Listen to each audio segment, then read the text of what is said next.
C'était une grève à laquelle personne ne s'attendait, ni par son timing, ni par son ampleur, et certainement pas par son exécution. Aux premières heures du 7 mai 2025, alors que la majeure partie du sous-continent dormait, les forces armées indiennes ont lancé l'une des opérations militaires les plus précises et les plus chronométrées de l'histoire moderne de l'Asie du Sud. En 23 minutes, 9 cibles militantes de grande importance au Pakistan et au Cachemire, sous administration pakistanaise, POK, ont été réduites en cendres.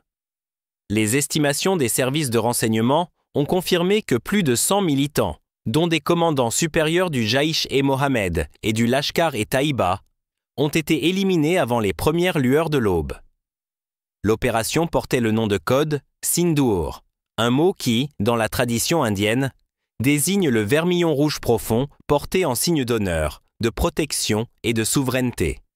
Ce nom, choisi avec soin, reflétait à la fois le symbolisme culturel et le message sous-jacent. Il s'agissait d'une frappe protectrice, destinée à marquer une ligne à ne pas franchir. Les événements qui ont donné naissance à cette mission ont commencé le 22 avril 2025, dans les vallées verdoyantes de Pahalgam, au Jammu et Cachemire. Un convoi de véhicules civils, transportant des familles et des commerçants, a été pris en embuscade par des militants lourdement armés. L'attaque n'a duré que quelques minutes, mais a fait 26 morts et plus d'une douzaine de blessés parmi les civils. Des témoins ont fait état de tirs aveugles, de grenades lancées sur des fourgons bondés et de la disparition des assaillants dans les pentes boisées aussi vite qu'ils étaient apparus. Pour l'Inde, il s'agissait de bien plus qu'un simple attentat terroriste. C'était une provocation délibérée. Grâce à des interceptions et à des réseaux d'informateurs, les services de renseignement ont remonté la piste jusqu'au camp de Muzaffarabad, Kotli, Balakot et Shakoti, situés de part et d'autre de la ligne de contrôle. Ces lieux n'étaient pas inconnus des responsables indiens de la sécurité. Ils avaient servi à maintes reprises au fil des ans de tremplin pour des infiltrations au Cachemire. La différence, cette fois-ci, résidait dans le niveau de confiance affiché par les assaillants. Ils n'avaient même pas tenté de masquer leurs itinéraires ni leurs communications.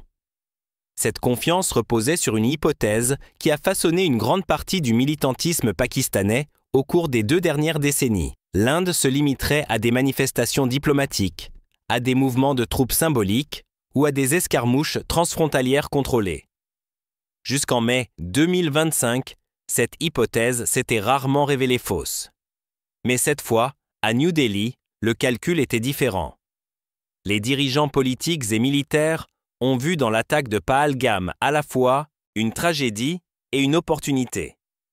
Celle de démanteler d'un seul coup rapide des infrastructures terroristes clés, tout en démontrant à l'establishment militaire pakistanais et au monde que l'Inde avait perdu patience.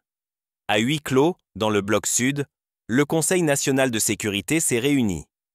Le Premier ministre Narendra Modi, le conseiller à la sécurité nationale Ajit Doval et les chefs d'état-major de l'armée de terre, de la marine et de l'armée de l'air ont évalué les risques. Les enjeux étaient déconsidérables. Une frappe trop limitée serait considérée comme symbolique. Une frappe trop large pourrait déclencher une guerre à grande échelle. La solution résidait dans la précision. Un assaut multiplateforme, minutieusement chronométré et de haute précision, capable de provoquer un maximum de dégâts en un minimum de temps.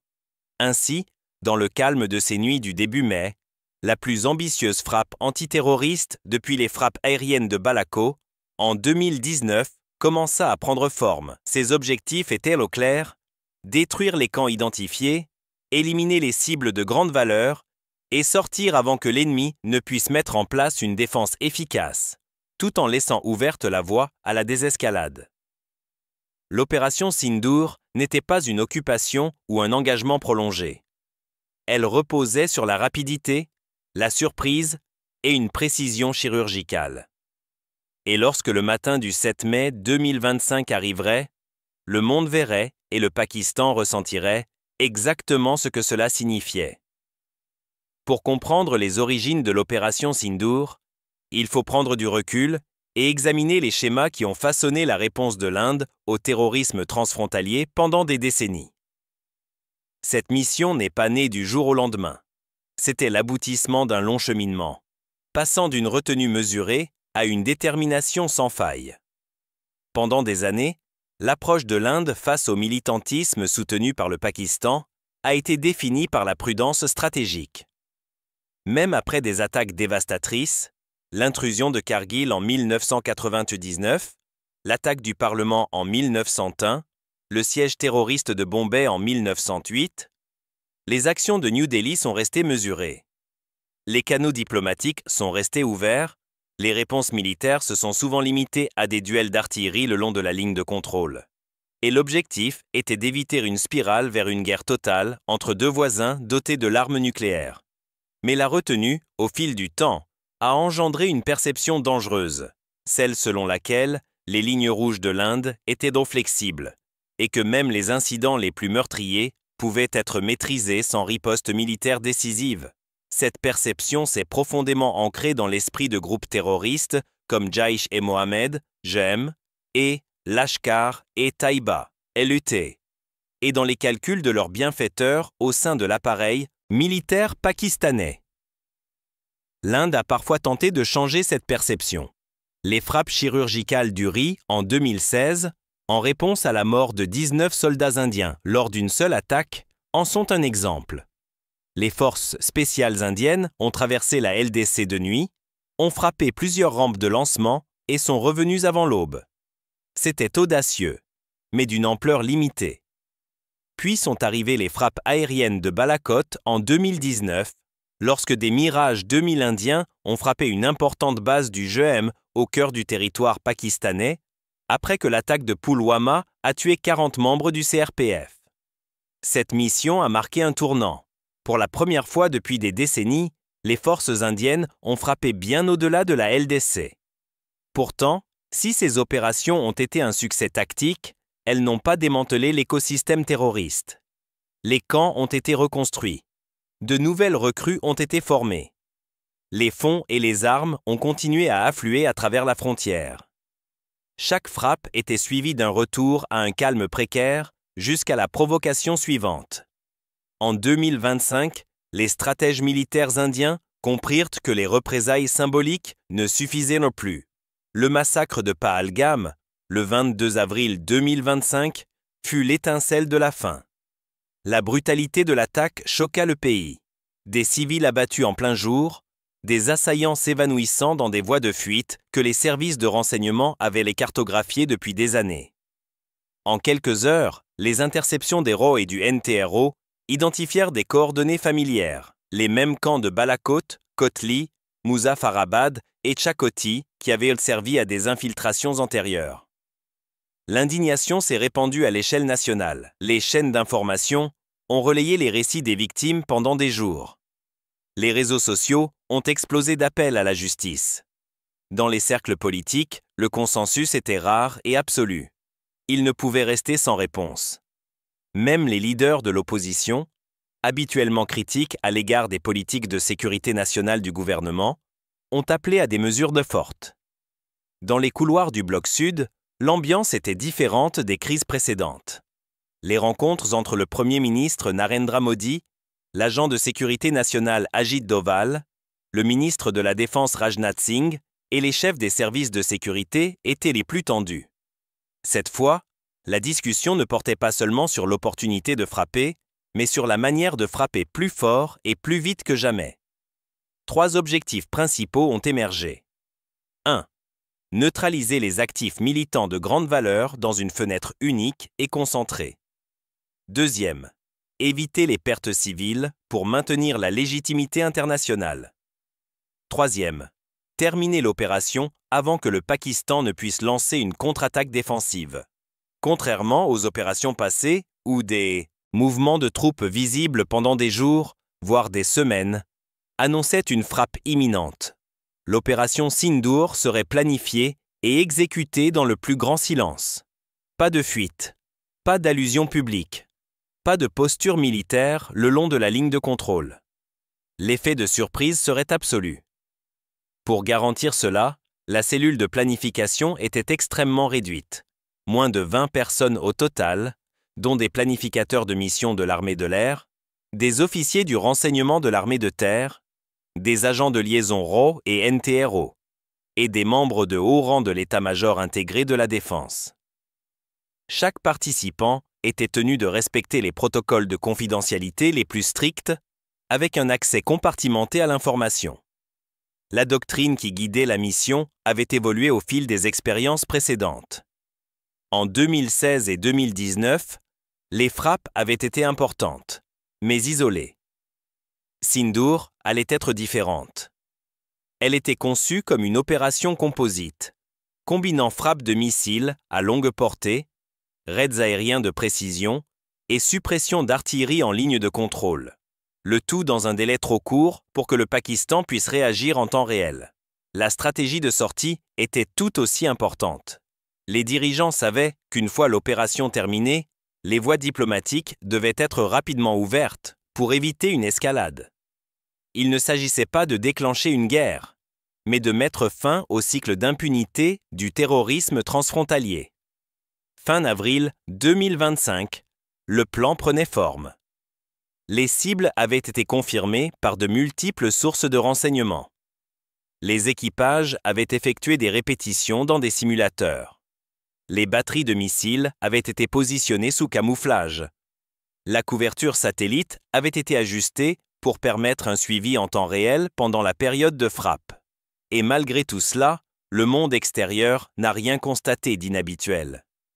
Les services de renseignement pakistanais, confiants après avoir prédit pendant des années la retenue de l'Inde, n'ont constaté aucune mobilisation de troupes, aucun discours politique de haut niveau, aucune menace publique.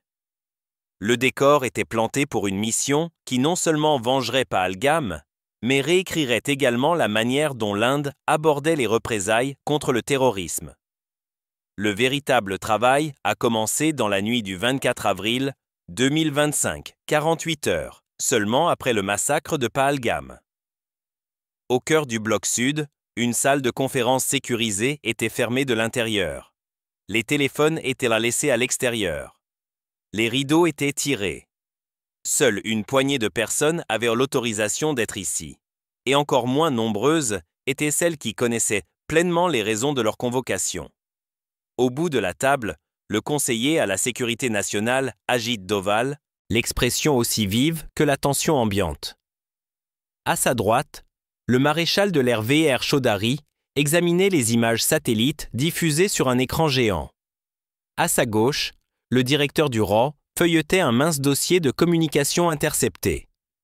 Face à eux, le chef d'état-major de l'armée de terre et le directeur de l'agence de renseignement de la défense échangèrent des notes discrètes.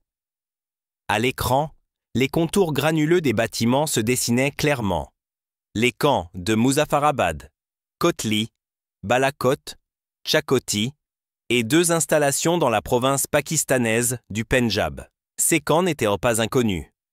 Les services de renseignement suivaient cette activité depuis des années. Mais maintenant, les conversations à l'intérieur de ces complexes racontaient une toute autre histoire. Des tirs de célébration après Pahalgam, des commandants se vantant du succès et des plans déjà en cours pour la prochaine infiltration. Ajit Doval se pencha en avant. « Nous avons déjà vu cela auparavant, dit-il doucement. Mais cette fois, nous y mettons fin avant qu'ils ne bougent à nouveau. » À partir de ce moment-là, la conversation est devenue chirurgicale. Sélection de la cible. Chacune des 9 cibles a été choisie pour sa valeur opérationnelle. Centre d'entraînement, plateforme logistique, dépôt d'armes et rampe de lancement.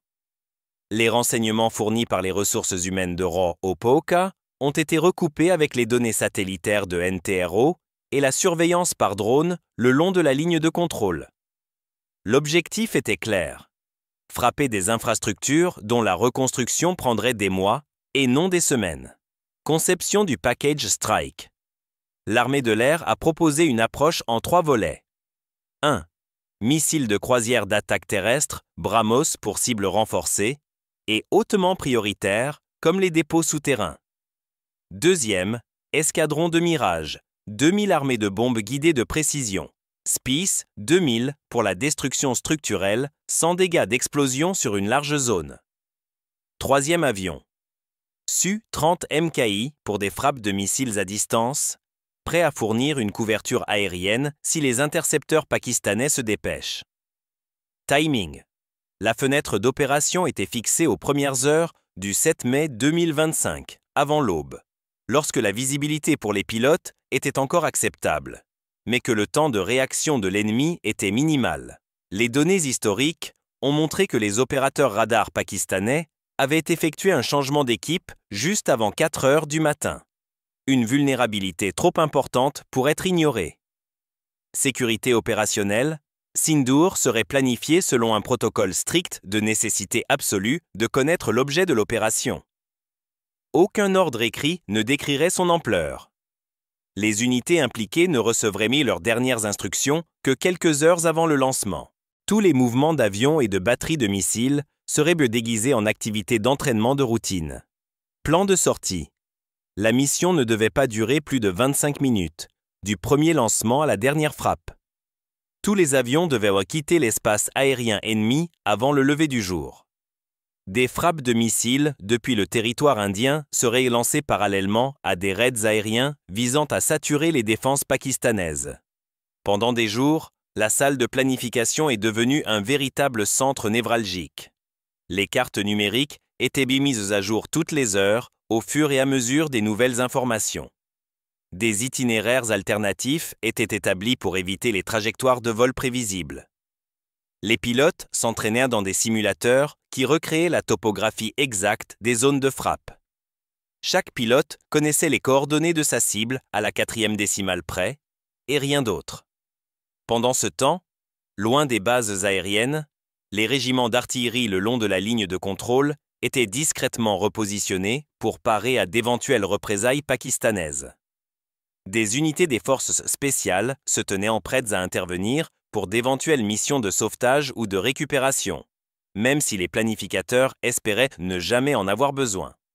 Le 5 mai 2025, Ajit Doval a donné ses dernières instructions. Pas de fuite médiatique, pas de tapage politique, pas de rassemblement de troupes. Ils ne nous verront pas arriver, et quand ils le verront, nous serons déjà partis. Le soir du 6 mai, le plan était bouclé. Les avions étaient dispersés sur plusieurs bases aériennes avancées afin de masquer l'ampleur de l'opération. Les batteries BrahMos étaient synchronisées avec la coordination AWACS. Les chargements de carburant, les charges d'armes et les temps de vol étaient vérifiés 3 fois. Et quelque part dans une salle de briefing de la base aérienne de Gwalior, un pilote de Mirage a plié sa carte de mission, a regardé son ailier et a dit avec une certitude tranquille « Demain matin, nous entrerons dans l'histoire ». Sur les bases aériennes avancées de Gwalior, Ambala et Alwara, le tarmac était recouvert d'un fin voile de brume. Les lumières étaient tamisées. Les bavardages habituels avant le vol étaient absents. Seul le faible bourdonnement des groupes auxiliaires de puissance rompait le silence. Mirage 2000 et Su-30 MKI, peints d'un gris discret, étaient des stationnés, armés et ravitaillés en carburant, leurs pilotes déjà sanglés, le visage caché derrière des masques à oxygène. À l'intérieur de l'AWACS en orbite au-dessus du nord de l'Inde, les contrôleurs de mission surveillaient un écran partagé de flux en direct, images satellites de POCA, balayage radar de la LOCE et communications cryptées provenant de batteries de missiles positionnées dans l'ombre des contreforts de Duzizim et l'Himalaya. Du bloc sud, une transmission codée sécurisée fut émise. Sindoor est parti. Le message se propagea silencieusement sur le réseau opérationnel. Aussitôt, les postes de pilotage s'illuminèrent. L'équipage au sol retira les goupilles de sécurité des pylônes de missiles. Les cockpits affichèrent des affichages tête haute vert clignotant. Depuis une position cachée dans le nord de l'Inde, le premier missile de croisière d'attaque terrestre BrahMos a rugi dans la nuit. Son panache était à peine visible à l'œil nu, mais son corps supersonique a fendu l'obscurité vers sa première cible. Un dépôt d'armes fortifié près de Kotli. Presque simultanément, 2 autres lancements de BrahMos ont suivi, visant un centre d'entraînement à Balako et un dépôt de munitions souterrain à Muzaffarabad. Volant à la cime des arbres pour échapper au radar, un escadron de Mirage 2000 a survolé la ligne de contrôle. Leur cible, 3 importants camps de Jaïch-e-Mohammed le long de la vallée de la Jhelum. Chaque pilote avait mémorisé son temps de passage à la seconde près. Il n'y aurait pas de second passage. Parallèlement à cela, des Su-30 MKI armés de missiles à distance se sont approchés d'un vecteur différent, couvrant les mirages et prêts à frapper des cibles secondaires ou à intercepter tout chasseur pakistanais en vol. Dans les collines surplombant Kotli, le premier missile BrahMos a frappé. Les images satellites et drones ont montré un éclair blanc aveuglant, puis une boule de feu roulante, tandis que le dépôt d'armes explosait. Des explosions secondaires ont suivi, preuve que des munitions avaient été stockées en vrac. L'onde de choc a rasé les hangars voisins et a arraché les clôtures du périmètre. 2 minutes plus tard, Balako s'est illuminé. Une bombe planante Spice 2000, propulsée par un Mirage 2000, a percé le toit du bâtiment d'entraînement principal avant d'exploser en profondeur. L'imagerie thermique n'a révélé aucun survivant dans le complexe. Les frappes se succédèrent par vagues. La plateforme logistique de Muzaffarabad fut déchiquetée par des tirs de missiles de précision. Les rampes de lancement de Chakoti, interceptées lors des préparatifs d'une infiltration, furent anéanties avant que les militants ne puissent se disperser. Sur 6 sites distincts, des boules de feu s'élevèrent presque à l'unisson, submergeant les canaux de commandement locaux pakistanais. Les radars de défense aérienne pakistanais ont commencé à émettre des impulsions, mais l'intrusion à basse altitude et le brouillage radar ont perturbé leur suivi. Au moment où les unités antiaériennes ont verrouillé leurs cibles, la plupart des chasseurs indiens s'éloignaient déjà. Les services de renseignement sur les transmissions ont capté des conversations frénétiques sur les canaux de l'armée de l'air pakistanaise. Les escadrilles de F-16 stationnées à Sargodha ont reçu l'ordre de décoller, mais la distance et la fenêtre de frappe indienne ont rendu l'interception improbable. Les unités d'artillerie situées le long de la ligne de contrôle ont ouvert des tirs sporadiques en direction des positions indiennes. Des contre-batteries indiennes planifiées à l'avance les ont réduites au silence en quelques minutes. Le dernier vol Mirage, dirigé par le commandant d'escadre, Rana, indicatif d'appel non divulgué, a attaqué un camp d'entraînement avancé présumé de Lashkar et Taïba, dans la province du Pendjab.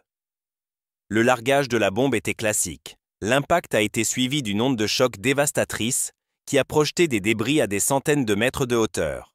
Une à une, les formations d'attaque virèrent vers l'est, grimpant à des altitudes plus sûres, une fois la couverture radar ennemie franchie. Dans la WAX, les contrôleurs confirmèrent « Winchester ».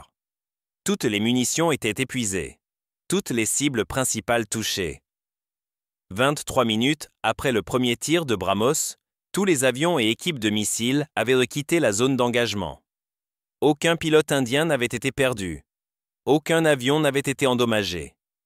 Sur la retransmission en direct depuis le bloc sud, le directeur des opérations a simplement déclaré « Cible neutralisée. Sindoor terminé ».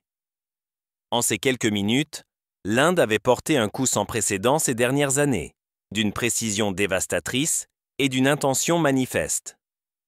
Pour les militants qui avaient célébré Pahalgam et pour ceux qui les avaient hébergés, la nuit s'était transformée en feu. Alors que les derniers chasseurs indiens atterrissaient, le côté pakistanais de la ligne de contrôle était un patchwork de chaos et de silence. À Kotli, la lueur du dépôt d'armes en feu illuminait les collines environnantes. Le centre d'entraînement de Balako n'était plus qu'une ruine cratérisée. À Chakoti, les rampes de lancement étaient des amas d'acier tordus et de béton calciné. Les commandements locaux pakistanais s'efforcèrent de comprendre ce qui venait de se passer. Les conversations radio interceptées par les unités de transmission indiennes étaient saturées d'échanges fragmentés, presque paniqués, ordres confus, rapports contradictoires faisant état de tirs de missiles, de raids aériens et de explosions provenant de l'intérieur des camps. À Islamabad, l'ISPR, branche média de l'armée pakistanaise, a publié sa première déclaration. Elle a affirmé que aucun dégât significatif n'avait été causé et que les forces indiennes avaient tenté une intrusion aérienne qui avait été repoussée. Le langage était familier, un mélange de déni et de contre-allégations vagues destinées à la consommation intérieure. Mais alors même que cette déclaration était lue à la télévision pakistanaise, des vidéos amateurs ont commencé à apparaître en ligne, provenant d'habitants près de Muzaffarabad et de Kotli. Des images tremblantes montrant des boules de feu lointaines, le bruit d'explosions secondaires et des sirènes hurlant en arrière-plan. De retour à New Delhi, pas de défilé de victoire, ni de discours télévisé théâtral. Le cabinet du Premier ministre a délibérément gardé le silence, laissant parler la précision de l'opération et la confusion qui régnait au Pakistan. Au sein des forces armées, l'ambiance était électrique. Sur les bases aériennes et dans les unités de missiles, les équipages de mission échangèrent de discrètes poignées de main et de brefs sourires. Dans la salle des opérations du Bloc Sud, Ajit Doval visionnait en boucle les images des frappes en temps réel, les comparant aux listes de cibles. Tous les objectifs avaient été touchés. Aucune zone civile n'avait été touchée. Les services de renseignement indiens au Poka ont commencé à transmettre leurs évaluations post-frappe. Le dépôt de Kotli était complètement inutilisable. Le centre d'entraînement de Balakot était réduit à néant. La plateforme logistique de Muzaffarabad, un nœud clé pour les armes et les voies d'infiltration, n'était plus qu'un squelette carbonisé de poutres et de toits effondrés. Des communications interceptées ont révélé un effort frénétique des commandants pakistanais pour relocaliser les militants survivants des petits camps plus profondément enfouis sur leur territoire. Le problème pour eux était que l'opération indienne avait été si rapide et concentrée que la relocalisation impliquait désormais de repartir de zéro. Malgré le silence du gouvernement, des fuites dans certains médias ont commencé à faire surface. En fin de matinée, les chaînes d'information indiennes ont commencé à annoncer une attaque antiterroriste transfrontalière majeure. Les premiers titres étaient prudents. Plusieurs cibles touchées au POK. Opération en réponse à l'attaque de Pahalgam. Les réseaux sociaux ont fait preuve de beaucoup moins de retenue. Le hashtag Opération Sindor a commencé à se répandre en quelques heures. Des images d'avions Mirage, de missiles BrahMos et de cibles en feu ont circulé, accompagnées de slogans patriotiques et d'hommages aux victimes de Pahalgam. Les ministères des Affaires étrangères, de Washington à Paris, ont demandé des éclaircissements à New Delhi. La réponse indienne a été uniforme. L'Inde a mené des opérations antiterroristes de précision sur des infrastructures utilisées pour lancer des attaques contre nos civils. Il s'agissait d'une action défensive relevant de notre droit à l'autoprotection. En présentant les frappes comme des opérations purement antiterroristes et en insistant sur la nécessité d'éviter les pertes civiles, l'Inde a anticipé une grande partie des critiques internationales qui suivent souvent les opérations transfrontalières. Face aux preuves de plus en plus nombreuses, l'ISPR pakistanais a changé de ton. La deuxième déclaration, publiée en milieu d'après-midi, accusait l'Inde de ciblage de zones civiles et de provocation à l'escalade. Ce communiqué était accompagné d'images de bâtiments endommagés, géolocalisés ultérieurement par des analystes indépendants dans des camps de militants connus. Les observateurs internationaux ont vu dans ce changement un signe de malaise stratégique. Le Pakistan ne pouvait ni admettre que son infrastructure terroriste avait été détruite, ni affirmer de manière convaincante que rien ne s'était passé. En Inde, des veillées aux chandelles ont été organisées en hommage aux victimes de Pahalgam. Les présentateurs des journaux télévisés ont parlé à voix basse de justice rendue. Des vétérans militaires ont participé à des tables rondes. Nombre d'entre eux qualifiant ouvertement l'opération Sindoor de frappe la plus précise et la plus chronométrée de l'histoire moderne de l'Inde. La retenue du gouvernement dans ses déclarations publiques a renforcé l'aura de l'opération. Il n'y avait aucun triomphalisme, seulement la confiance tranquille d'une mission accomplie. Pendant que le public digère les événements de la journée, l'armée reste en état d'alerte maximale. Des drones de surveillance continuent de surveiller les zones de frappe à la recherche de signes de reconstruction. L'artillerie le long de la ligne de contrôle reste en position de tir. Les bases aériennes maintiennent des avions d'alerte rapide, QRA, prêts à intercepter toute intervention aérienne pakistanaise. Mais rien ne vint. À minuit, c'était clair. Les dirigeants pakistanais étaient encore en train de préparer leur prochaine action. Et la possibilité de représailles immédiates s'était refermée. Le lendemain de l'opération Sindoor, la ligne de contrôle était inhabituellement calme. Les unités d'artillerie pakistanaises avaient tiré sporadiquement durant la nuit, mais les tirs de contre-batterie indiens les ont rapidement réduites au silence. Les postes avancés de l'armée indienne sont restés en état d'alerte maximale, mais les commandants n'ont signalé aucun signe de mobilisation à grande échelle de l'autre côté de la frontière. À Islamabad, les réunions à huis clos entre le haut commandement militaire pakistanais et les responsables gouvernementaux ont duré des heures. Des images satellites examinées par les services de renseignement indiens ont montré que des filets de camouflage avaient été déployés à la hâte sur les camps endommagés, comme pour dissimuler l'étendue des dégâts aux caméras de surveillance. Mais la vérité était déjà indéchiffrable. Les services de renseignement étrangers avaient eux aussi leurs propres yeux rivés sur le ciel.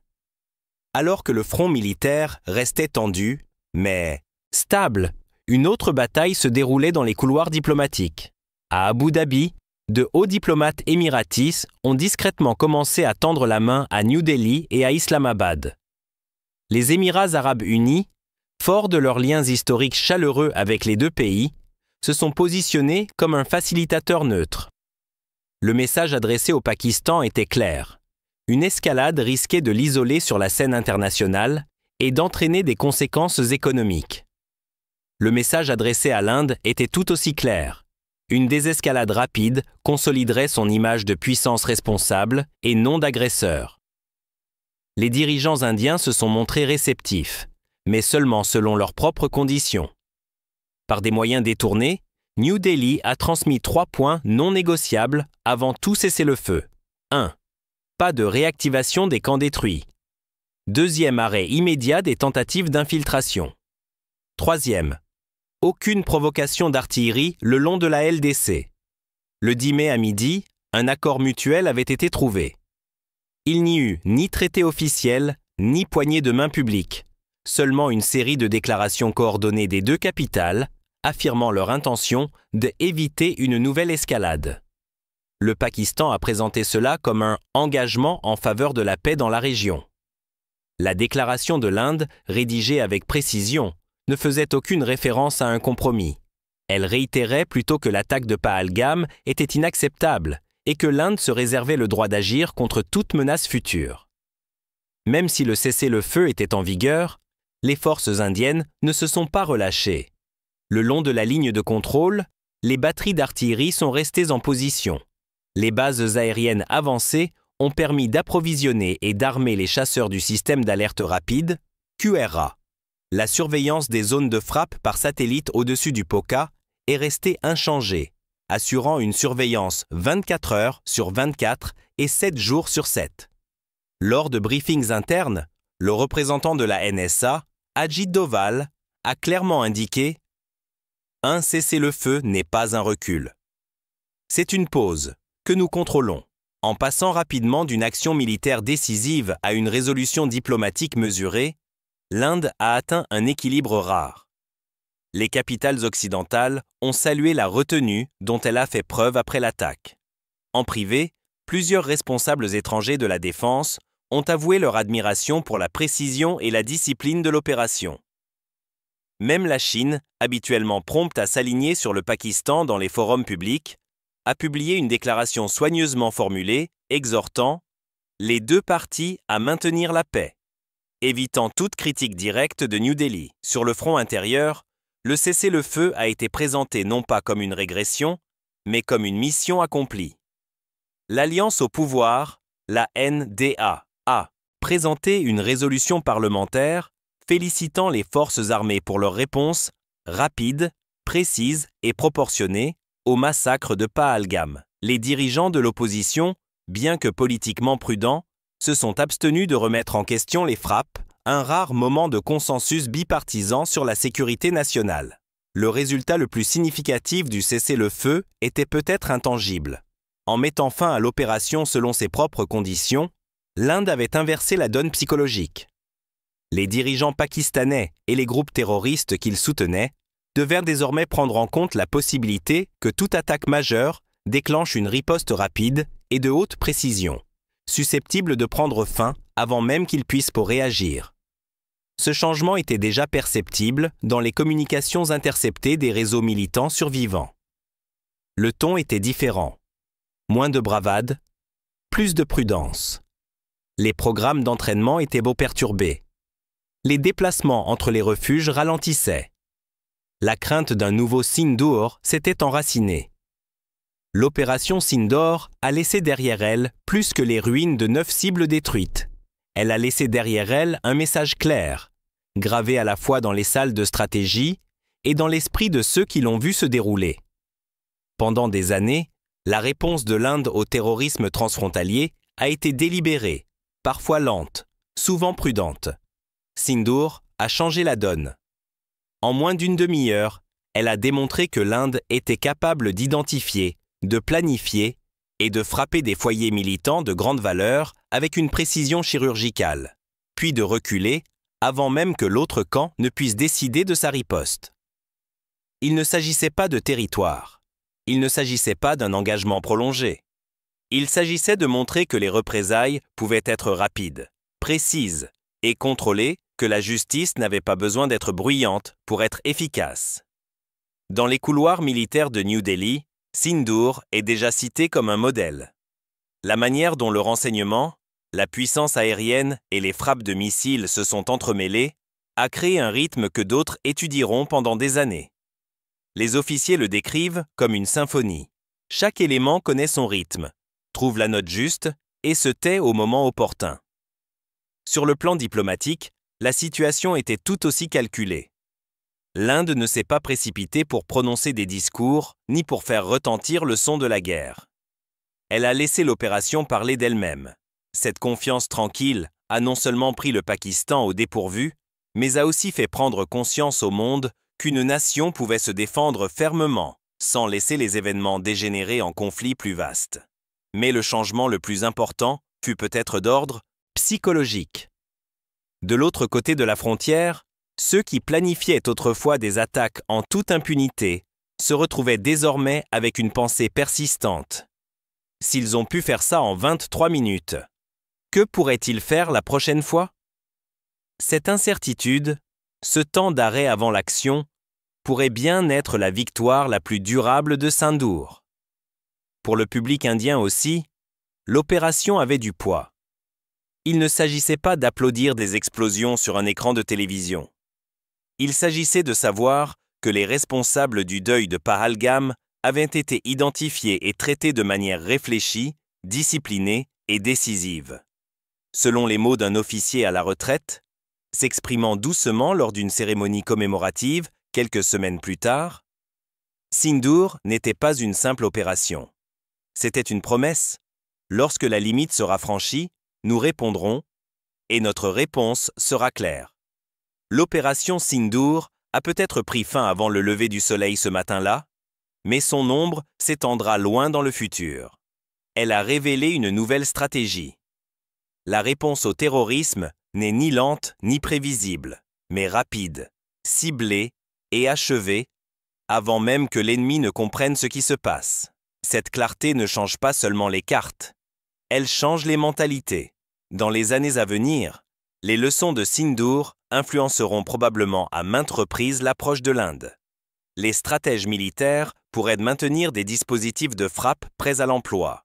Avions armés, unités de missiles positionnés et flux renseignements, de sorte que l'écart entre provocation et sanction se mesure en heures et non en semaines. La façon dont renseignement et capacité de frappe ont travaillé main dans la main pourrait bien devenir la nouvelle norme. La surveillance ne se limitera plus à observer. Elle guidera l'action en temps réel, de sorte que dès qu'une cible est confirmée, le plan est déjà en action. Pour le Pakistan, cela signifie une nouvelle réalité. Le confort de la retenue prévisible de l'Inde a disparu.